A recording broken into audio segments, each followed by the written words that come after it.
En laissant derrière nous la forêt de Paimpont, notre itinérance vélo nous conduit plus au sud, à quelques kilomètres à l'est de Nantes, sur les bords de Loire, où se déroule le Camp Climat, organisé par le mouvement Alternatiba ANV de Nantes et Rennes.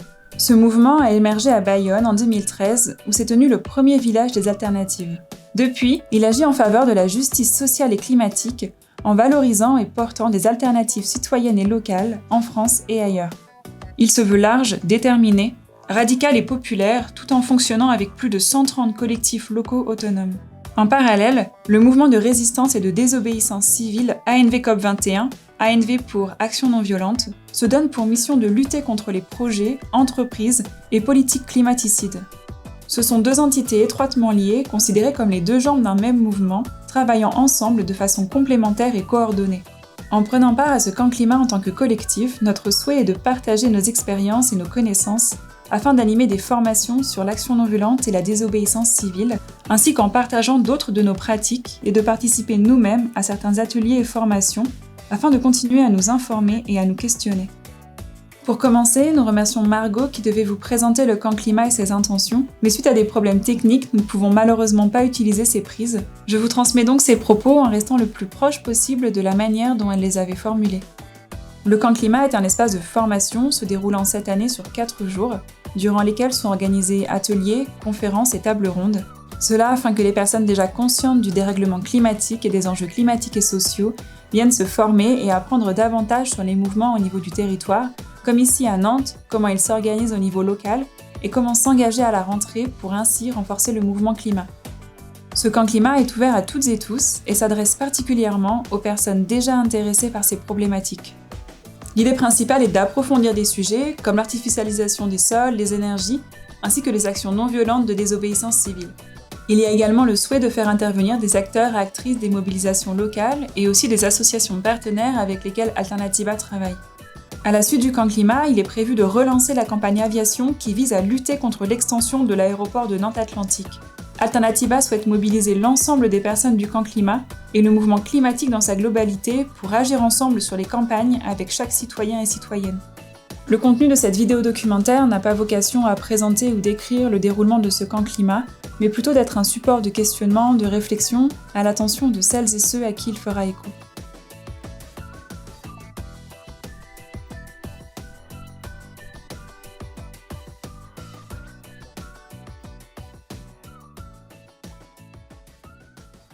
Alors, moi, je viens chercher vraiment des rencontres avec des nouvelles personnes, voir avec quelles attentes aussi les gens arrivent, parce que justement, on voit avec les années évoluer le mouvement climat et c'est pas toujours les mêmes choses que viennent chercher les gens en fonction de où on en est, où ces personnes en sont. Le camp climat, je pense, c'est un moment où on prend de la hauteur, on prend du recul.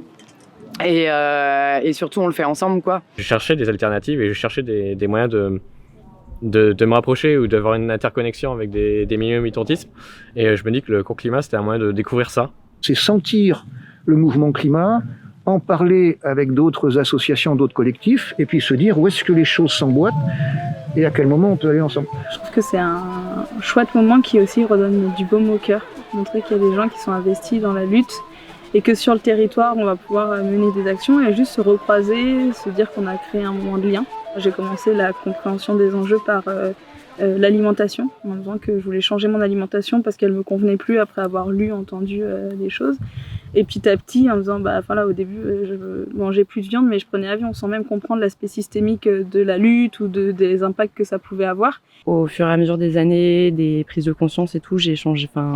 Je pense qu'il y a plein de choses qui ont évolué. J'ai pas forcément pris la décision de demain j'arrête de faire ça. De toute façon, ça marche rarement avec ce mode-là sur moi. Par contre, il y a plein de choses qui ont changé dans mes modes de consommation, dans mes relations aux autres êtres humains, aux autres êtres non humains. Je pense pas avoir un mode de vie hyper sobre ou quoi que ce soit, même si j'essaye. Mais en fait, le côté un peu éco-anxieux que je peux avoir et qui est venu progressivement et pas d'un coup, je le soigne plus par le fait que je milite, que j'agis, que je rencontre des gens, que je vois des gens qui se réunissent, qui font des choses. Le fait de se rendre compte que finalement il y a des choses qui se font. Une grosse différence que je vois entre les personnes qui militent pour les mêmes valeurs que moi et les autres. Bon là, je suis dans un truc hyper binaire, mais c'est un peu essayer de développer plutôt la coopération que la compétition.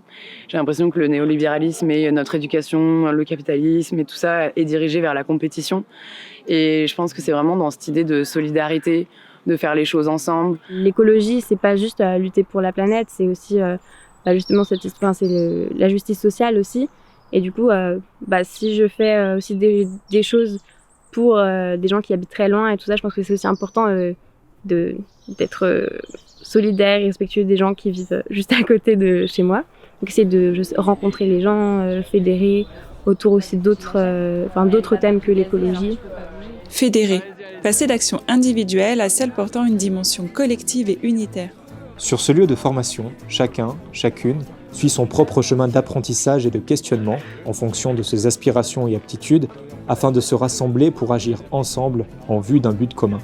Au camp climat, celui-ci a pris la forme de ce qui est appelé une simulation, un jeu de rôle permettant d'expérimenter concrètement le déroulement d'une action non violente, ici en lien avec la campagne de mobilisation axée sur l'aviation. Ainsi, table ronde, débats, formations permettent à chaque personne d'avoir en main des clés de compréhension des enjeux environnementaux, climatiques et sociaux, ainsi que des modes d'action.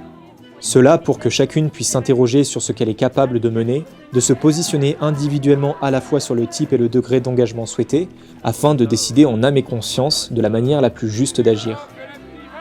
Donc à travers l'action et l'éducation populaire, on est capable de comprendre le monde. Et une fois qu'on a compris, c'est vachement bien. Ma vision du militantisme, elle a un peu bougé en fait au camp climat, parce que justement dans ma solitude avant, je ressentais un peu aussi le besoin d'inviter des fois avec un peu d'insistance d'autres gens à faire des actions individuelles, genre le zéro déchet, des choses comme ça. Maintenant, je me rends compte que, en tout cas, je pense que c'est une vision erronée, quoi, parce que on n'a pas tous les mêmes moyens, la même vie. D'aller chercher de l'information et d'aller essayer mieux de comprendre le système dans lequel on vit et pourquoi est-ce qu'il est destructeur, et c'est déjà une forme de militantisme individuel, et après elle peut devenir collective et là participer à des actions et la rendre politique, mais en tout cas moi c'est ce que j'essaye de dire, je sais pas si c'est vrai, en tout cas moi je le perçois comme ça, que en fait tout est politique. La question de partisan ou apartisan, c'est un autre sujet, mais tout est politique. Je vais acheter dans un magasin, c'est un choix politique. Je prends ma voiture, c'est un choix politique. Je prends le vélo, c'est un choix politique. En fait, politique, c'est faire partie de la cité. Et donc, tous les choix que je fais impactent forcément le groupe dans lequel j'interviens ou dans lequel j'évolue au quotidien. Je fais partie des gens qui insistent sur la distinction d'ailleurs entre faire des choses politiques et pas partisanes. On n'est pas soumis, on n'est pas dépendant d'un parti ou d'un autre voilà. Mais par contre, ce qu'on fait est éminemment politique parce qu'on veut changer le système, pas le climat, comme on le dit dans notre slogan. Par exemple, moi, je suis remplaçante EduxP de temps en temps, et je pense que ça, c'est un boulot qui est militant. Enfin, je pense que la plupart des gens avec lesquels je travaille, ils ont vraiment cette volonté de transformation sociale, d'évolution des cultures, des mœurs, etc. Pour moi, ça, c'est une forme de militantisme et elle s'exprime pas forcément dans les collectifs ou dans la rue. Elle s'exprime en fait par plein de petites façons ou de grosses façons qui veulent faire bouger le système. Évoluer, chambouler même. Évoluer en n'étant pas forcément cohérent, ça se fait plus de mal à toi-même.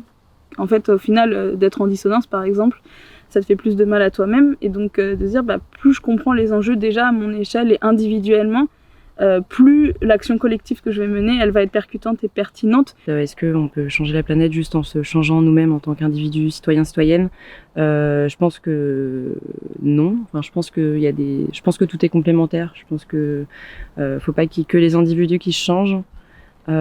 Faut qu'il y ait aussi le système et les structures. Si on arrivait à s'étendre et à avoir des militants et des bénévoles qui viennent de milieux différents, ça permettrait vraiment d'avoir des idées différentes, d'avoir une approche différente, une compréhension des choses différentes sur plein d'actions qu'on mène, sur plein de mobilisations. Le but d'Alternativa, c'est de massifier le mouvement climat et en fait, il faut qu'on s'efforce à attraper des personnes qui viennent de milieux différents pour ensuite en avoir d'autres des mêmes milieux, parce que sinon on n'y arrivera pas, quoi. Le massifier que entre nous, ça marchera pas. C'est en repoussant les limites de notre propre horizon qu'il nous est possible de voir plus clairement le monde qui nous entoure. Cela demande de porter notre regard plus loin que ce qui nous est familier et ce que nous croyons connaître. Il s'agit d'apprendre ou de réapprendre à nous décentrer de nous-mêmes, de prendre du recul quant à nos préoccupations individuelles, cela afin de rétablir un lien harmonieux avec les autres humains et l'ensemble des vivants. Il nous est possible de faire société d'autres manières, en commençant par reconnaître l'interdépendance de tous les êtres et en tenant compte des conséquences inhérentes à chacune de nos actions, bien au-delà de nous-mêmes. C'est cette conscience que l'on retrouve dans les mouvements climat et toutes les associations collectives qui se mobilisent aujourd'hui sur les questions environnementales, climatiques, sociales et de préservation de la biodiversité. Cette conscience de l'autre, des autres. La liberté est quelque chose qui est invisible. Les dictateurs sont aussi invisibles. Et cela fait bien trop longtemps que nous nous sommes permis de rentrer dans des silos. Les agriculteurs d'un côté, le mouvement des femmes d'un autre, les mouvements de solidarité de l'autre. Or, aujourd'hui, nous devons réunir nos forces. Nous devons faire notre travail spécifique là-dessus, je suis bien d'accord. Mais nous devons travailler en solidarité, en œuvrant vers un objectif commun, afin de continuer de vivre, de survivre sur cette planète.